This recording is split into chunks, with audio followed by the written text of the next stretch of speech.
Dans la Rome antique, pourquoi le sang des gladiateurs était-il vendu après les combats? Bien qu'esclaves pour la grande majorité d'entre eux, les gladiateurs étaient des stars de l'arène, auxquels on prêtait des propriétés physiques parfois surnaturelles.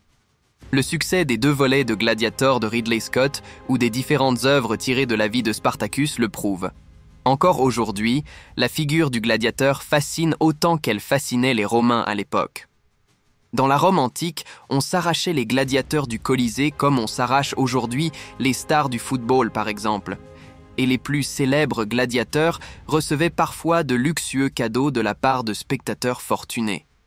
Mais certains poussaient l'idolâtrie encore plus loin, en prêtant à ces sportifs d'exception le pouvoir de guérir certaines maladies. Comment s'achevait un combat de gladiateurs?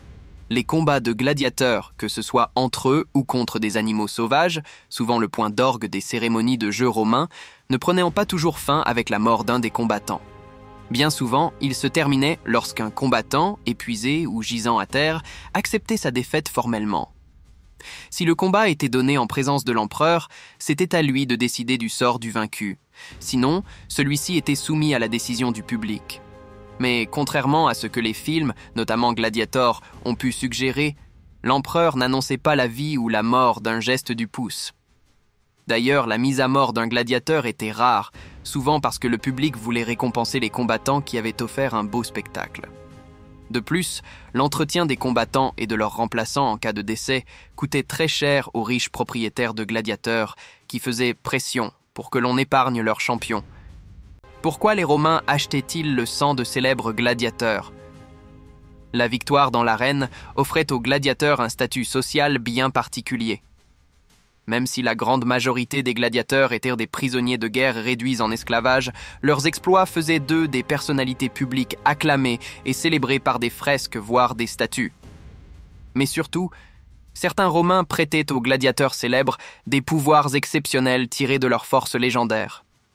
Ainsi, certains médecins faisaient boire du sang ou manger du foie de gladiateurs tués dans l'arène à leurs patients. Leur sang était pour eux un remède efficace pour améliorer la fertilité et traiter les crises d'épilepsie. Cette croyance nourrissait un véritable business. Une fois les combats terminés, les gladiateurs étaient évacués et vidés de leur sang. On prélevait aussi leur sueur, à laquelle on prêtait des vertus aphrodisiaques. Le sang récolté était ensuite revendu aux spectateurs qui espéraient en se voir transmettre une part de la puissance des gladiateurs. Pourquoi les combats de gladiateurs ont-ils disparu? Mais ce comportement n'a duré qu'un temps. La popularité de la gladiature finit par devenir encombrante pour l'Église chrétienne, qui y voyait une perversion et une offense faite à Dieu. Les crises militaires et économiques qui frappent Rome vers le IVe siècle après Christ poussent les magistrats romains à remettre en question des combats devenus trop chers à organiser. En 325, l'empereur Constantin promulgue l'édit de Bérite, qui proclame que les prisonniers de guerre voués à devenir gladiateurs seront désormais envoyés travailler dans les mines.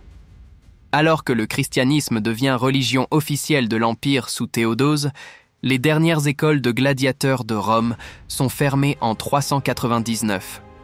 5 ans plus tard, en 404, l'empereur Honorius fait officiellement interdire les combats de gladiateurs par un traité.